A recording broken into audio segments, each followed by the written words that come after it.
ocean is a huge body of salt water that covers about 71% of the Earth's surface.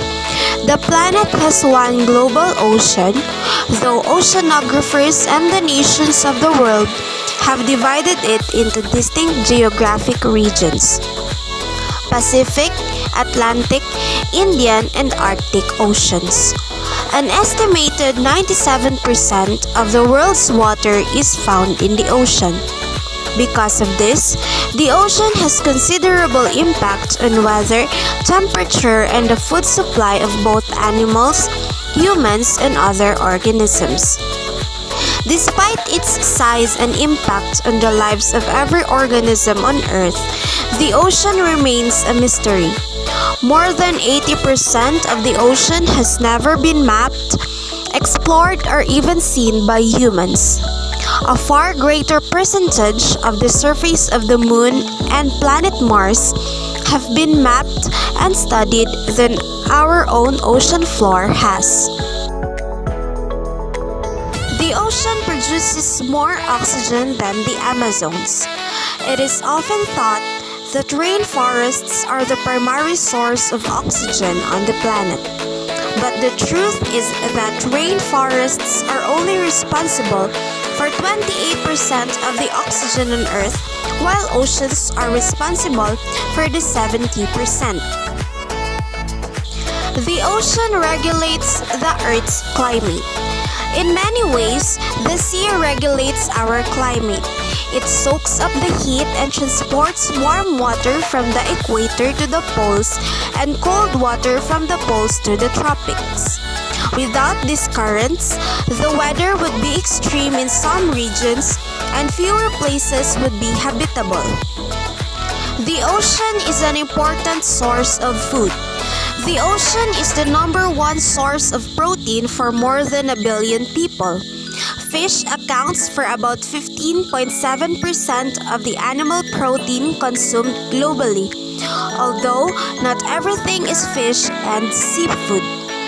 Humans have traditionally used algae and sea plants for cooking sushi, seaweed pancit in Philippines, sea grapes, dulce, and etc. Many creatures depend and live in the ocean. The ocean is not just home to us ocean lovers, but it is home to the greatest abundance of life on our planet. When you sail across an ocean, you will see dolphins, whales, or a turtle popping up to take a breath. That is just what we see on the surface. There is more life below the ocean surface than on land.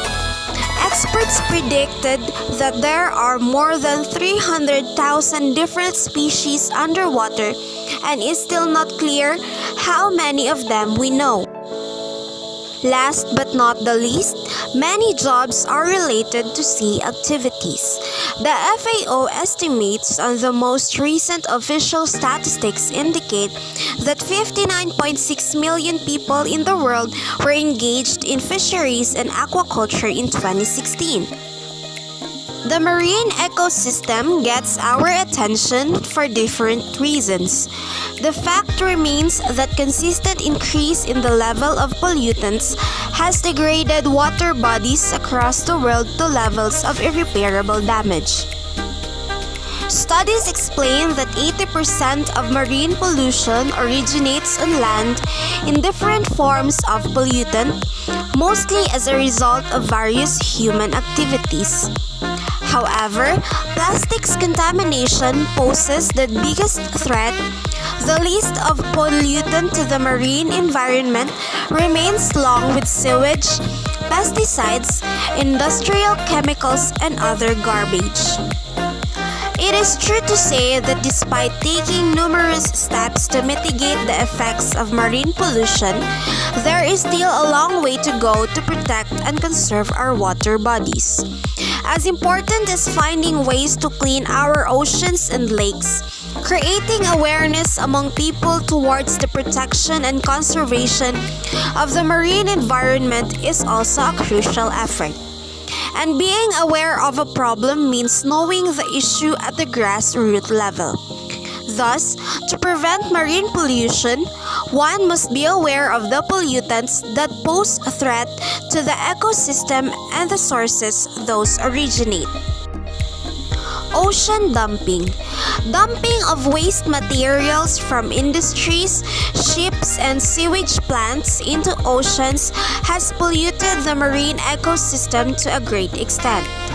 As mentioned earlier, for years, the ocean have been targeted as a dumping site of sewage, chemicals, industrial waste, garbage, and other debris from the land.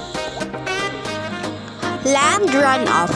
One of the major sources of ocean pollution is the waste comes from the non-point source, which happens as a result of runoff.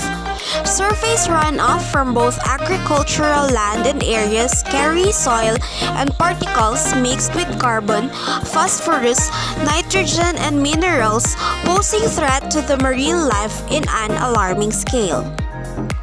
Dredging. In this world of ever-expanding industrial activities, dredging is an important activity that enhances marine transportation and other related activities. However, dredging has been a major cause of disturbance in the marine ecosystem for many years. As dredging is to remove the deposits submerged underwater, the activity alters the predisposed composition of soil, leading to the destruction of habitat of creatures and organisms. Nitrogen oxides and sulfur oxides. The two main pollutants found in shipping emissions has badly affected both marine environment and ozone layer in a number of ways.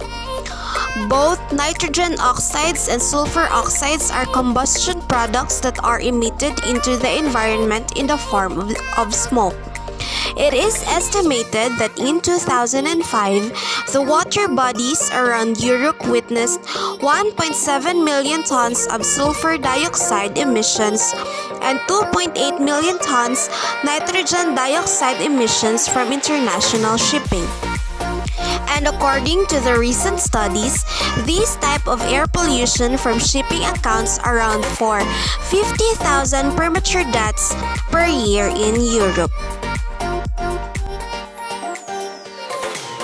Let us save our oceans. Stop harmful subsidies and unregulated fishing, and start promoting a smart fishing and promote a creation of a new marine reserves to enable ocean regeneration. Because saving or protecting our ocean is not only a human being life-saving pressing needs, but also an economic sense. So as much as possible, let us have unity to protect our ocean. As an oceanographer, it is important to me to encourage all of you to protect and take good care of our ocean. Doing simple things like avoid throwing of garbage and using of explosive devices in our ocean is a great start to avoid the pollution and destruction that may occur in the ocean. I believe that if all of us will work each other, we can make our ocean more lively as well as our marine species will live at peace. Taking good care and protecting our ocean is not just for us but of course for the better future of the next generation. So please take good care of our ocean. Our ocean has existed way longer any one of us has ever imagined, and through the years, it has helped us in a lot of ways. But as we benefit from it, our ocean have gone through a lot of changes, destructive changes caused by human activities. But as stewards of the earth, we have the power to change the world and help our ocean. We have the power to save our ocean, its wonders, and its resources. That is why we have to act right now and make a change.